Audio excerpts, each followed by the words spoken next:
सूरज ढलने को था और कस्बे के मुख्य बाजार की गलियों में हल्की धूल उड़ रही थी। विनीत की स्टेशनरी और किताबों की छोटी सी दुकान साहित्य संगम अब वैसी नहीं रही थी जैसी उसके पिता के समय में हुआ करती थी। पिता के समय में कस्बे के हर स्कूल कॉलेज के विद्यार्थी और दफ्तरों के बाबू यहीं से अपनी कॉपियाँ रजिस्टर और किताबें ले जाते थे। लेकिन अब समय बदल चुका था। बड़े शहरों के मॉल और ऑनलाइन डिलीवरी की चमक दमक ने विनीत की इस साधारण दुकान की रौनक छीन ली थी। विनीत ने काउंटर पर रखी लाल रंग की बही खाता डायरी खोली। पन्नों को पलटते हुए उसके चेहरे पर एक गहरी शिकन उभर आई। पूरे महीने की बिक्री इतनी भी नहीं थी कि दुकान का किराया, बिजली का बिल और घर का राशन आराम से निकल सके। पिछले 3 महीनों का दुकान का किराया बाकी था और मकान मालिक लाला धनी राम ने साफ शब्दों में कह दिया था कि अगर इस महीने के अंत तक पिछला सारा हिसाब चुकता नहीं हुआ तो दुकान खाली करनी पड़ेगी। विनीत ने गहरी सांस ली, चश्मा उतारकर मेज पर रखा और अपनी आंखें मूंद ली। माथे पर चिंता की ठंडी बूंदें छलक आई थीं। उसने दीवार पर टिकी अपने स्वर्गीय पिता की तस्वीर की ओर देखा और बुदबुदाया, बाबूजी, आपने जो विरासत मुझे सौंपी थी, लगता है मैं उसे संभाल नहीं पा रहा हूँ।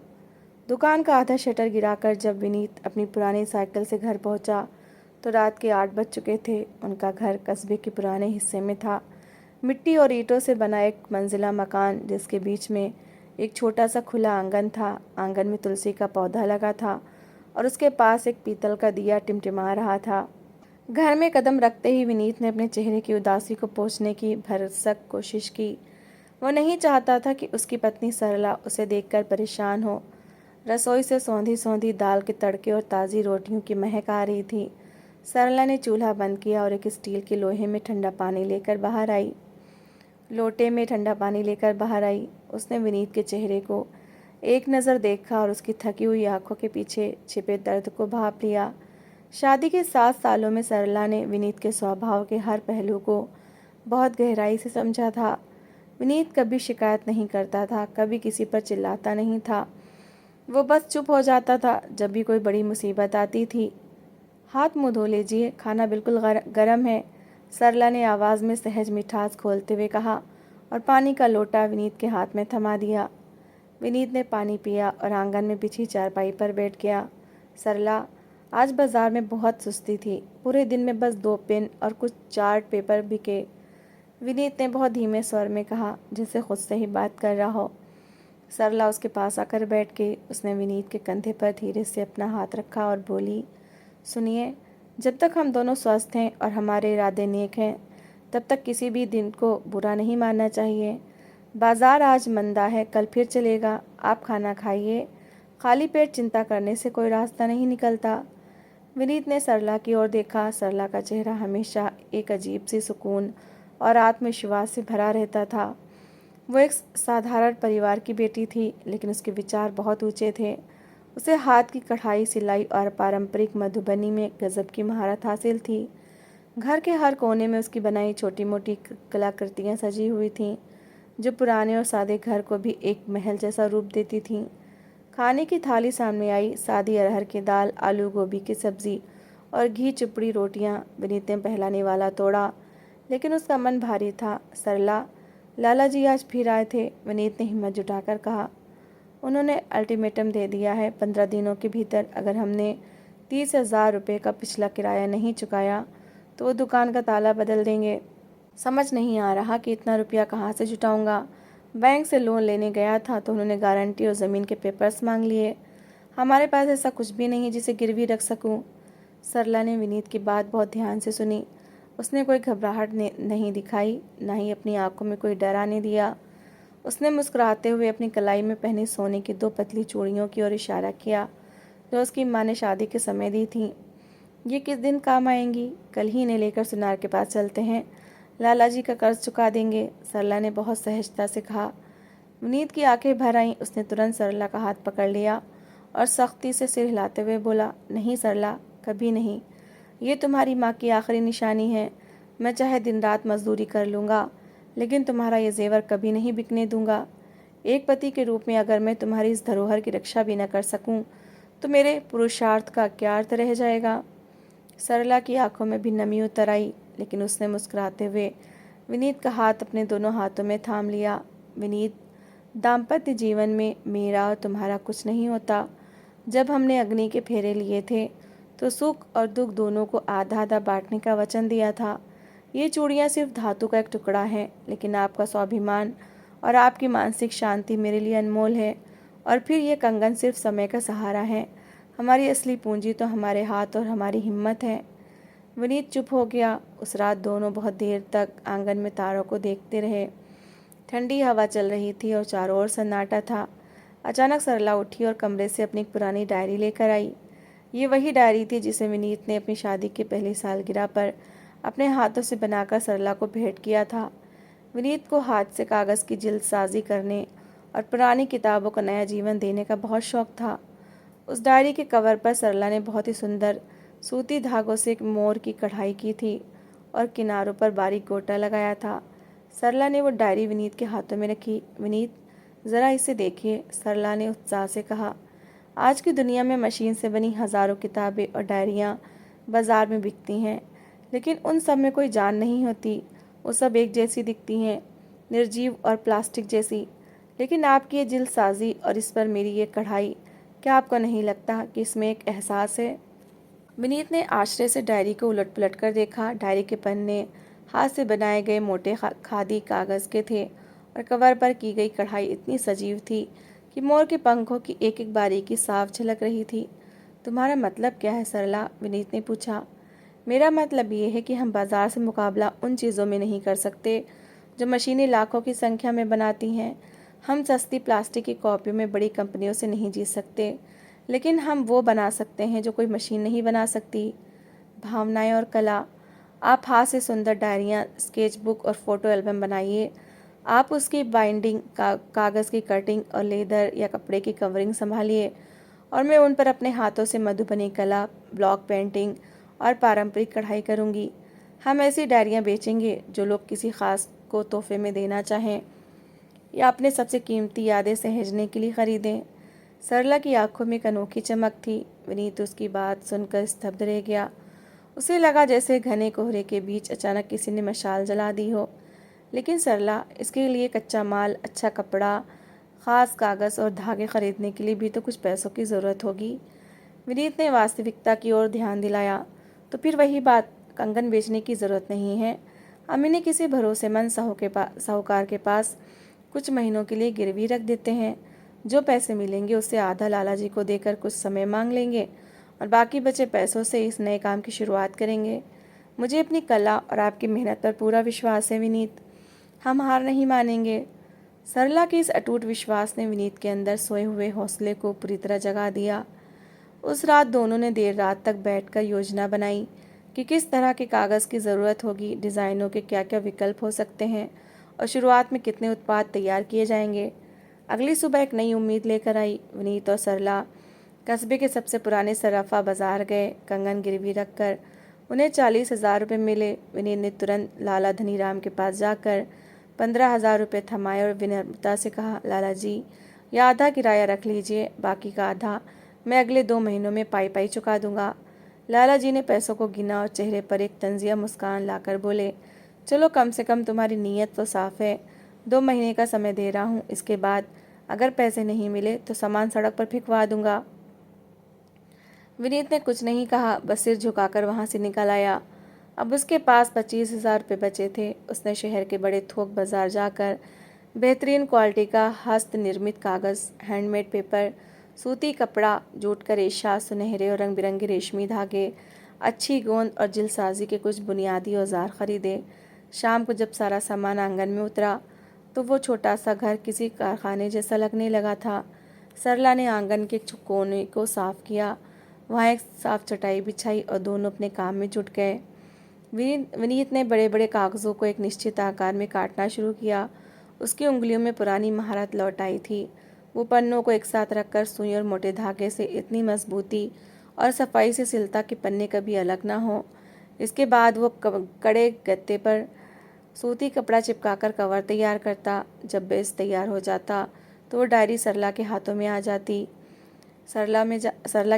जाती। सरला अपने बारीक ब्रश और रंगों के साथ बैठती। वो कभी उस पर राधा कृष्ण की प्रेममयी छवि उकेरती तो कभी ग्रामीण जीवन की सादगी, कहीं पेड़ पौधों और पक्षियों के बारीक रेखा चित्र बनाती तो कभी रेशमी धागों से उस पर ऐसी मनमोहक कशीदाकारी करती कि देखने वाला देखता ही रह जाए। दिन भर विनीत अपनी दुकान पर रहता और जो भी इक्का दुक्का ग्राहक आते उन्हें अटेंड करता। जैसे ही शाम ढलती वो घर दौड़ पड़ता। रात के 12-1 बजे तक आंगन में लालटेन की रोशनी में दोनों पति पत्नी बिना थके काम करते। एक रात काम करते करते सरला की उंगली में मोटी सोई चुभ गई और खून की एक बूंद सफ़ेद कपड़े पर टपक गई। सरला के मुंह से हल्की सी आह निकली। विनीत ने तुरंत काम छोड़ा, सरला का हाथ अपने हाथ में लिया और उसकी उंगली को दबाकर खून पोंछने लगा। उसकी आंखों में बेबसी और प्यार का समंदर उमड़ आया। सरला, बस करो, आज के लिए इतना काफ़ी है, तुम्हारी तबीयत ख़राब हो जाएगी। मैं तुम्हें इस तरह पीड़ा में नहीं देख सकता। विनीत की आवाज़ भर आ गई थी। सरला ने मुस्कुराते हुए अपनी उंगली पर पट्टी बांधी और बोली, विनीत, किसी भी सुंदर चीज़ के निर्माण में थोड़ा दर्द तो सहना ही पड़ता है। जब कोई मूर्ति बनती है तो पत्थर पर भी हज़ारों छेनियों की मार पड़ती है। ये तो बस एक सुई की नोक है। जब हमारी बनाई चीज़ें किसी के चेहरे पर मुस्कान लाएंगी तो ये सारा दर्द एक पल में गायब हो जाएगा। विनीत ने सरला के सिर पर हाथ फेरा और उसके लिए रसोई में जाकर खुद अपने हाथों से अदरक और तुलसी वाली चाय बनाकर लाया। दोनों ने चाय की चुस्कियाँ ली और फिर अपने काम में रम गए। पति पत्नी का यह समर्पण केवल एक व्यापार खड़ा करने के लिए नहीं था। ये उनके एक दूसरे के प्रति प्रेम, सम्मान और कभी न टूटने वाले विश्वास की परीक्षा थी। 15 दिनों की कड़ी मेहनत के बाद उनके पास 50 बहुत सुंदर, अनूठी और हाथ से बनी डायरियाँ तैयार हो चुकी थीं। हर डायरी अपने आप में कला का एक बेजोड़ नमूना थी। कोई भी 2 डायरियाँ एक जैसी नहीं थीं। हर एक की अपनी कहानी, अपना रंग और अपना आकर्षण था। अब अगली चुनौती थी इन डायरियों को बाजार में उतारना और लोगों तक पहुंचाना। सूरज की पहली किरण के साथ ही विनीत ने अपनी दुकान पर का शटर पूरा ऊपर उठाया। आज का दिन उसके लिए किसी परीक्षा से कम नहीं था। उसने दुकान के मुख्य शीशे वाले शोकेस की पुरानी धूल भरी किताबों को हटाकर बहुत करीने से उन 50 हस्त निर्मित डायरियों को सजाया। सफ़ेद सूती कपड़े पर नीले और पीले धागे से उकेरे गए मोर, गहरे लाल कपड़े पर सुनहरी जरी से बने डिज़ाइन और खादी के कागज़ की वो सौंधी खुशबू पूरे काउंटर को महका रही थी। विनीत ने हाथ जोड़कर भगवान की तस्वीर के आगे अगरबत्ती जलाई और मन ही मन प्रार्थना की। सुबह से दोपहर हो गई। कई लोग दुकान के सामने से गुजरे। कुछ ने शोकेस की ओर देखा, कुछ आगे बढ़ गए। लगभग 2 बजे पड़ोस की स्कूल की शिक्षिका मीनाक्षी जी पेन की स्याही खरीदने दुकान में आईं। जैसे उनकी नज़र शोकेस में रखी एक डायरी पर पड़ी, उनके कदम वहीं ठिठक गए। विनीत बाबू, ये क्या चीज़ है? उन्होंने एक डायरी की ओर इशारा करते हुए पूछा, जिस पर सरला ने कलमकारी शैली में खूबसूरत पेड़ और उस पर बैठी चिड़ियों की नक्काशी की थी। विनीत के दिल की धड़कन बढ़ गई। उसने बहुत ही अदब से डायरी उठाई और उनके हाथों में थमा दी। दीदी, ये पूरी तरह हाथ से बनी है। अंदर का कागज़ भी खादी का हैंडमेड पेपर है, जिस पर स्याही कभी फैलती नहीं, और बाहर का काम मेरी पत्नी ने अपने हाथों से सुई धागे से किया है। मीनाक्षी जी ने डायरी के छू कर देखा। उसकी फिनिशिंग, पन्नों की मोटाई और धागों की बारीकी देखकर उनके चेहरे पर अचरज भरी मुस्कान आ गई। अद्भुत! बाजार की प्लास्टिक वाली डायरियों में ये बात कहाँ? इसकी कीमत क्या रखी है आपने? विनीत ने झिझकते हुए कहा। 400 रुपये। मीनाक्षी जी ने बिना एक पल सोचे अपने पर्स से 500 का नोट निकाला और कहा, 400 नहीं, ये कला कम से कम 600 की हकदार है। मेरी बहन का जन्मदिन आने वाला है। वो कविताएं लिखती है, उसके लिए इससे अच्छा उपहार कोई हो ही नहीं सकता। एक ये पैक कर दीजिए और वैसी ही मोर वाली एक और डायरी मुझे दीजिए। जब पहली बिक्री के 900 रुपये विनीत के गले में गए तो उसके रोंगटे खड़े हो गए। उसने नोटों को माथे से लगाया। उस दिन शाम तक कुल 5 डायरियां बिकी। रात को जब विनीत घर लौटा तो उसके पैरों में गजब की फुर्ती थी। उसने घर में घुसते ही सरला को पुकारा।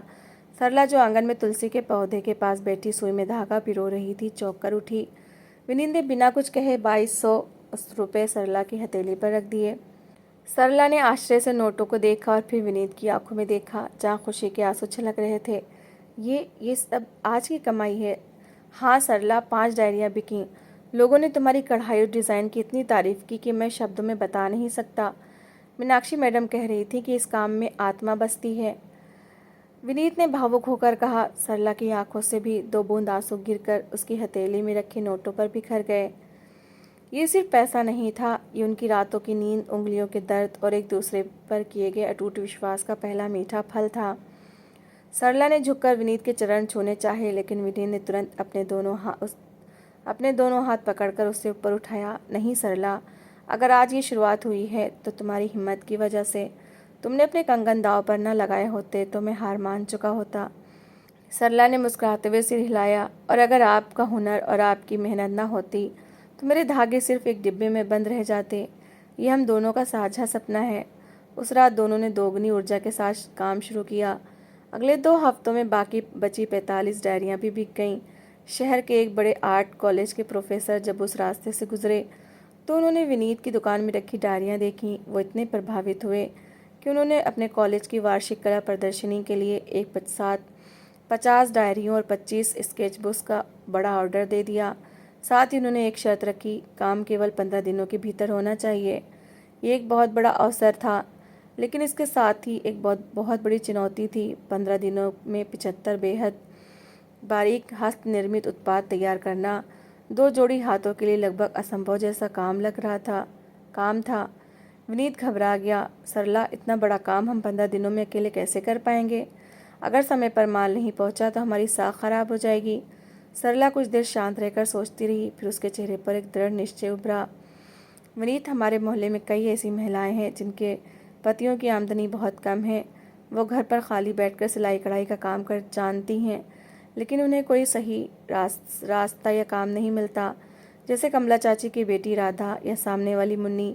क्यों ना हम उन्हें अपने साथ जोड़ें? मैं उन्हें डिज़ाइन समझाऊंगी और कढ़ाई की ट्रेनिंग दूंगी। आप पुरुषों को कागज़ की कटिंग और बाइंडिंग का काम सिखा दीजिए। हम उन्हें ये हर डायरी के हिसाब से उचित मजदूरी देंगे।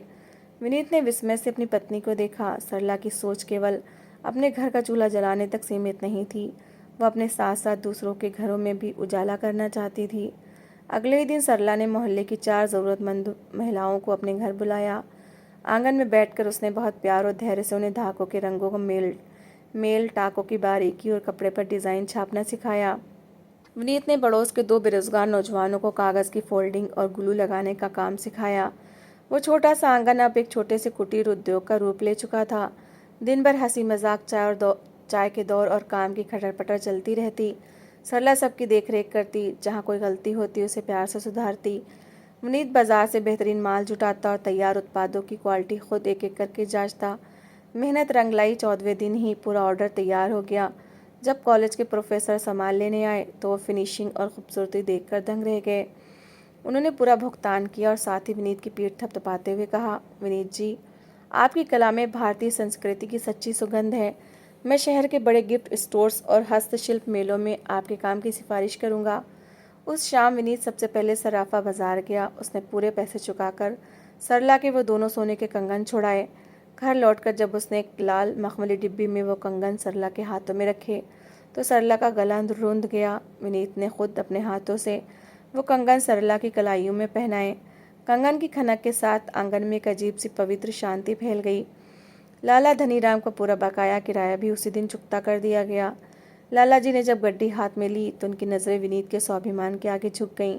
लेकिन जिंदगी की परीक्षाएं अभी पूरी तरह खत्म नहीं हुई थीं। जैसे जैसे उनका काम बढ़ रहा था, बाजार के बड़े व्यापारियों की नज़र उनके इस छोटे से बढ़ते कारोबार पर पड़ने लगी थी। एक तरफ शहर के सबसे बड़े पुस्तक और प्रिंटिंग प्रेस के मालिक ने उनकी नकल करने की साजिश शुरू कर दी थी, तो दूसरी तरफ एक बड़ा सरकारी हस्तशिल्प मेला आने वाला था, जहां विनीत और सरला को अपने काम को एक नई पहचान दिलाने का सबसे बड़ा मौका मिलने वाला था। शहर के विशाल मैदान में राज्य स्तरीय हस्तशिल्प मेले की तैयारियां जोरों पर थीं। विनीत और सरला ने दिन रात एक करके अपने स्टॉल के लिए बेहतरीन उत्पाद तैयार किए थे। लेकिन मेले से ठीक एक दिन पहले एक बड़ा झटका लगा। शहर के एक बड़े प्रिंटिंग प्रेस मालिक ने बाजार में मशीनों से छपी मिलती जुलती सस्ती डायरियां उतार दी थीं और मेले के आयोजकों से साठगांठ करके विनीत के स्टॉल को मेले के सबसे पिछले और शांत कोने में जगह दिलवा दी। जब विनीत ने मेले के मैदान में जाकर अपने स्टॉल की जगह देखी तो उसके पांव तले ज़मीन खिसक गई। वो कोना ऐसा था जहां आमतौर पर लोगों की नज़र भी नहीं पड़ती थी। विनीत बुझे मन से घर लौटा। उसने सरला से कहा, सरला, बाजार के बड़े लोग हमें आगे नहीं बढ़ने देंगे। उन्होंने हमारी नकल भी बना ली है और हमारे स्टॉल को उस कोने में फेंक दिया जहाँ कोई ग्राहक नहीं भटकेगा। हमारी सारी मेहनत बेकार चली जाएगी। सरला ने विनीत के माथे पर बिखरे बालों को प्यार से संवारा और शांत स्वर में कहा, विनीत, मशीन कभी भी हाथ की बनाई चीज़ में छिपी भावना की नकल नहीं कर सकती। कागज़ पर छपा हुआ रंग और सुई के हर धागे में पिरोया गया समर्पण, इन दोनों का अंतर आँख वाला हर इंसान समझता है। अगर सूरज किसी कोने में भी उगे तो रोशनी छिपती नहीं है। आप स्टॉल सजाइए, बाकी सब ऊपर वाले पर छोड़ दीजिए। सरला के शब्दों ने विनीत में फिर से जान फूंक दी। दोनों ने मिलकर उस छोटे से स्टॉल को किसी कला कुटीर की तरह सजाया। उन्होंने न केवल डायरियां रखीं बल्कि स्टॉल के एक किनारे पर चटाई बिछाकर सरला खुद बैठकर लाइव कढ़ाई करने लगी और विनीत हाथ से पन्नों की बाइंडिंग का प्रदर्शन करने लगा। मेले के पहले दिन शुरुआत धीमी रही, लेकिन दोपहर होते होते जब मेले में आए लोगों ने एक कोने में एक महिला को सजीव कशीदाकारी करते और एक पुरुष को पारंपरिक औजारों से जिलसाजी करते देखा तो भीड़ कौतूहल से वहां खिंचती चली आई। लोग सिर्फ सामान खरीदने नहीं बल्कि उस कला को अपनी आंखों के सामने बनते देखने के लिए रुकने लगे। एक विदेशी पर्यटक दल को सरला के हाथों की गति और बारीकी देखकर मंत्रमुग्ध हो गया। उन्होंने न केवल स्टॉल की सारी प्रीमियम डायरियां और एल्बम हाथों हाथ खरीद लिए, बल्कि विदेश में अपनी आर्ट गैलरी के लिए 1 साल का नियमित इस सप्लाई का कॉन्ट्रैक्ट भी थमा दिया। मेले के तीसरे दिन मुख्य अतिथि और राज्य के संस्कृत मंत्री जब स्टॉल्स का दौरा करने निकले तो लोगों की सबसे लंबी कतार विनीत और सरला के स्टॉल के सामने थी। मंत्री महोदय ने जब दोनों को काम और मोहल्ले की ज़रूरतमंद महिलाओं को रोज़गार देने की पहल के बारे में सुना तो वो भाव विभोर हो गए। मंच से जब मेले के सर्वश्रेष्ठ शिल्पी और प्रेरणादायक उद्यम के सम्मान की घोषणा हुई तो पूरे पंडाल में केवल एक ही नाम गूंजा, विनीत और सरला का साहित्य संगम। सम्मान पत्र और पुरस्कार की राशि हाथ में लेते हुए विनीत की आंखें छलक आईं। उसने माइक थामा और भारी गले से कहा, ये सम्मान किसी व्यापार की सफलता का नहीं है, ये उस पत्नी के अटूट विश्वास का प्रमाण है जिसने हर अंधेरी रात में उम्मीद का दिया जलाए रखा। जब पुरुष बाहर की दुनिया से हारने लगता है तो पत्नी का एक सांत्वना भरा शब्द उसे पूरी दुनिया से जीतने का हौसला दे देता है। मंच के नीचे खड़ी सरला की आंखों से खुशी के आंसू बह निकले। सालों बाद साहित्य संगम केवल एक छोटी सी दुकान नहीं बल्कि कस्बे का एक प्रतिष्ठित केंद्र बन गया जहां दर्जनों परिवारों को सम्मानजनक रोजगार मिला। विनीत और सरला के जीवन में संपन्नता आई, लेकिन उनका स्वभाव और एक दूसरे के प्रति आदर पहले जैसा ही अटूट रहा। पति और पत्नी का रिश्ता किसी प्रतियोगिता का नाम नहीं बल्कि जीवन की उस साझा यात्रा का नाम है जहां एक हुनर और दूसरे का विश्वास मिलकर साधारण से साधारण जीवन को भी प्रेरणा की अमर गाथा बना देते हैं। तो दोस्तों, इस कहानी को लेकर आपकी क्या राय है? कमेंट सेक्शन में अपनी राय ज़रूर शेयर करें और अगर आपको हमारी आज की कहानी अच्छी लगी हो तो प्लीज़ इसे लाइक शेयर ज़रूर करें और ऐसी ही emotional, suspense, family story, love story, motivational story को सुनने के लिए मेरे चैनल को सब्सक्राइब ज़रूर करें। तो मिलते हैं एक नई और दिलचस्प कहानी के साथ। Thanks for watching.